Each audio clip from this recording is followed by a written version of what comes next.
don't have to use crayons on the walls. We just go ahead and paint right in there. Kids at Miss Megan's Make Room made this mural. It may not be perfect.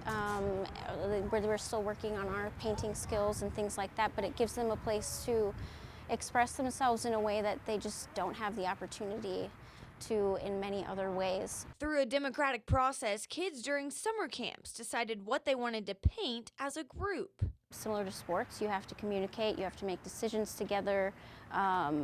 They have to learn how to have their voice shown in a group of other people's voices and to not be overpowering and to learn how to share and let go of control.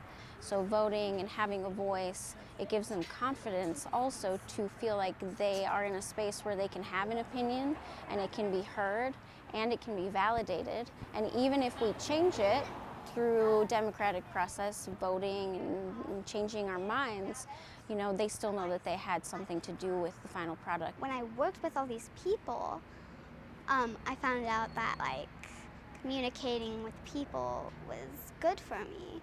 And then I became a very much an extrovert like my dad. Miss Megan says this mural has allowed kids to paint bigger than themselves, something they don't get to do very often. It was really fun to work on it. I like painting a lot now. But the part is I don't like getting paint everywhere, like everywhere. But I just loved painting like all these humongous strokes. While having fun, Miss Megan says art teaches kids valuable lessons.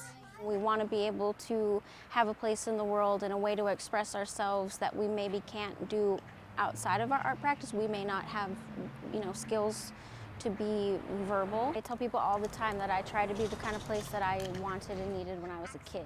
It was a lot of hard work. We were drawing it on paper, then we were doing it in chalk. And then we traced it over with some black. And then we started with the paint. The paint was the hardest part. In the end, it all came together. When I was working on Europe, I'm just like, hey, this butterfly is really good. And I just look over at all these butterflies, and I'm like, oh my gosh, I can't believe we did all of this. I was just so surprised because I hadn't noticed it. And then I did, and it was like, I couldn't believe it. Miss Megan's Make Room has camps, classes, and workshops throughout the year. We have ways to get your kids involved in the Fox 34 News app. With senior photojournalist Andrew Wood, Meredith Aldis, Fox 34 News at 9.